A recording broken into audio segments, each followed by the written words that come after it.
Hello and welcome to UFC Patch Spoilers Part 2. Before we get on with it, hit that like and subscribe button, helps you out tremendously. Right, so we're going to go back to where we were yesterday or the day before because there's been more stuff being added. I left it a while, but a day later he added some more stuff, and we've also got some stuff about some new legacy stuff that we're going to look at as well. But you can follow them on Discord, the UFC, and you get all the patch notes there. I'll leave that in the description. Let's have a look at this legacy stuff. It was broke by UFC 4 leaks news. You can go and check them out on Twitter. But basically they're saying that you're going to have a legacy mode, and the way I interpret this legacy mode is similar to if you know FIFA, they have like different legends and stuff like that at different times of the career. That's kind of the way I interpret this legacy mode. I'm not 100% sure how it will be implemented into the game, but that's kind of how I interpret it. So if you go to FIFA, you've got like a Maradona in his prime, in his like mid-career and dead early on as well. So yeah, that's how I kind of interpret that one. But let's have a look at some of the stuff that's been said. So this is from Skynet again. Good morning. Did you miss me? Here's some more spoilers to start your day. Tune strike and stamina costs between weight divisions, reduced the cost for heavier divisions and increased it for lighter ones, with very little changes to the division in the middle, such as lightweight, in the heaviest and the lightest divisions, and the adjustment was small. I don't quite understand what this means. I believe he means that he's adjusted some of the stamina costs for some of the higher divisions, so like the heavyweights, the light heavyweights and stuff like that, because obviously you can't do much with heavyweight. It's very slow paced. It's a completely different pace, and that puts a lot of people off. So I think they've probably tuned it so more people play the game in them weight classes. Maybe that's how I kind of interpret that one. It decreased permanent body damage by about 10%. That's interesting. Single and low single bales now require a stamina advantage of 30%. Oh, that's massive. Attempting it with such an advantage will resolve the drive in favour of the defender. Without such an advantage, my bad. The single under counter in this case of the single leg, and escape in this case of the low leg. Alright, so they've already got escapes in mind. Greatly decreased the stamina cost for the Wizard escape. Obviously the Wizard's a massive used thing in normal wrestling, in common day grappling, so that's good news. But wow, the single and low leg bails that everybody uses to get to certain positions, to pull you to the floor, to drive you to the cage, to get them under over positions, which they then can capitalise from, that they're in an advantageous position. Like 50% of the top 100 at the moment currently use all these to get submissions and stuff like that. So this is going to change the game massively. It's going to have a massive impact on the rankings and the leaderboards, in my opinion, just because people are going to have to work harder to get that them bails. I don't know about the double leg bail still, but we'll see if they say anything about that in the upcoming tweets. Let's have a look at the next one. Ooh, I've already read this in my head. A new blocking animations. Added new blocking animations. These change between the new and old styles based on stamina. The new ones play out while max stamina is high, while the old ones kick in when max stamina goes below 70% of the starting value. Outside of the nice visual touch-ups, this should help players understand and know the state of their opponent, especially when playing with competitive HUD. This was a funky one to add. This was a small project and a passion of one of our animators, but still quite a team effort in the end. Hope you all enjoy.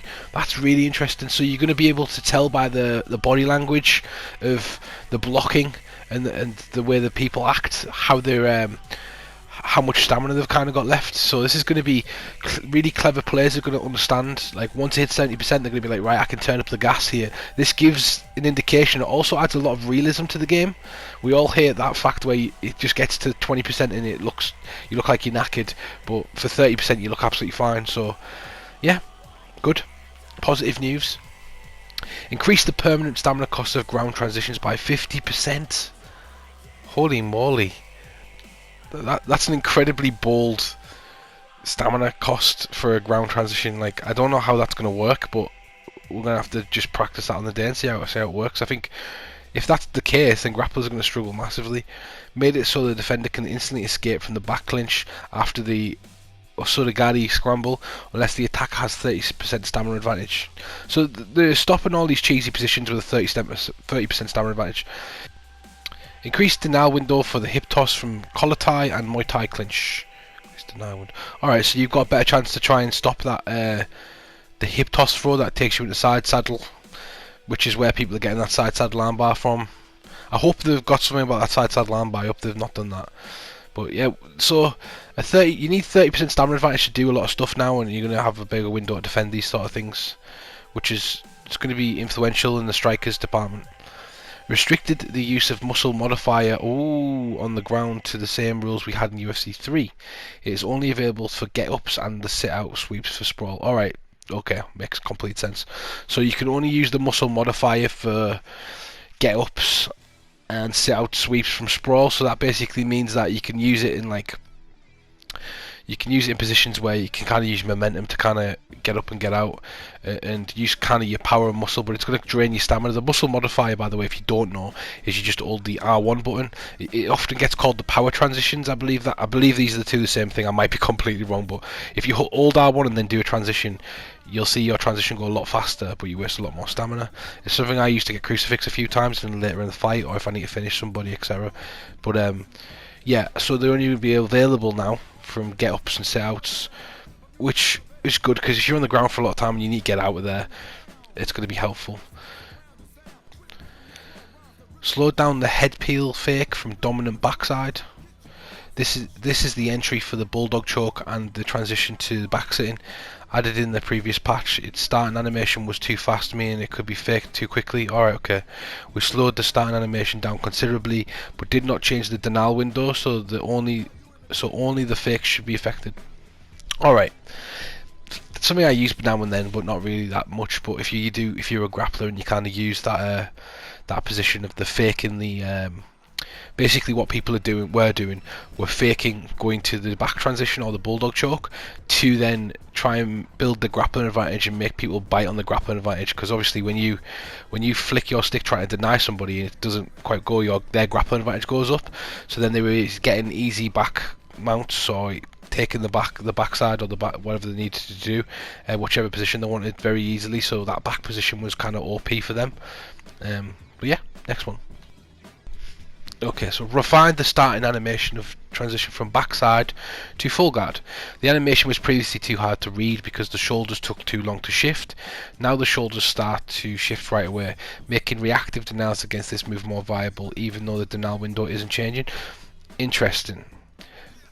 I don't know if anyone's you've ever been in backside on somebody and they just roll to full guard and you feel like you've blocked it, but it doesn't ever works. This might be the reason why, because the shoulders animation wasn't actually reactive, so you wouldn't see what they were actually doing for a second, and then they do it. So you need to kind of pre-deny that move. Now you're going to be able to see it and deny it, so that's a massive change. Next one is made it so grapple advantage resulting from blank denials expires after a while. This includes cases of failed attempts of arm trap, reversals from side saddle and crucifix.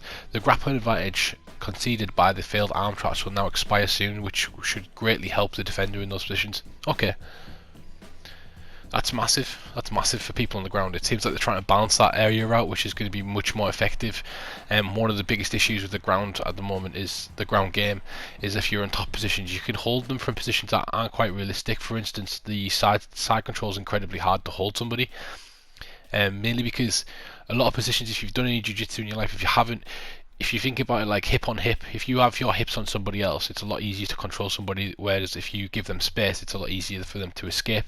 So positions like that where people were holding you from side control, it was completely unrealistic in many cases. It doesn't happen a lot in actual martial arts, so this is going to help with realism and for a more fluent ground game from the bottom. So that's going to be huge. I'm looking forward to seeing how that's implemented into the game. It's going to help a lot of people out. The next one, made reversals and arm trap wipes grappling advantage. I don't get that. Made reversals and arm traps wipe grappling advantage previously. Reversals and arm traps would not clear the grappling advantage upon reaching the new position previously. The dominant fighter could have a lot more ground advantage in his favour and would maintain in the new position after being reversed, such as from arm trap, from side saddle, side control. Now the reversals and arm traps will clear the GA grapple advantage and grant a small amount of a successful denial to the fighter if performed the reversal. Nice. So it's just basically running over what we just talked about in the previous one. That's just kind of a bit more detailed, but and like what kind of happens. But I think a lot of people are excited about this. They seem like they're really trying to make an effort into helping the ground game a bit more smoother, and it seems like they've got a lot of stuff that a lot of people were wanting to do. I've not heard them talk about a lot of bugs yet or characters or anything like that, but I'm super happy about this patch so far. So optimistic is probably the right word. As we always know, at the end of my videos I always try and help and grow the community. Well, I started esports fight news about 2 weeks ago. Recently we've been covering tons of different leagues. You can literally go on Twitter and follow us at esports_fight. We cover the ESFL, Cage Rage, we even do highlight packages. We've also got some interviews coming out soon with Ed Parker, Romero, Suave Jamie, Randy Brown before his fight with Oliveira, Cody Statement's already on there, Dane Thomas is already on there, provided by Baruch, so go and check us out. Thank you so much for watching. Please hit that like and subscribe button, and bye!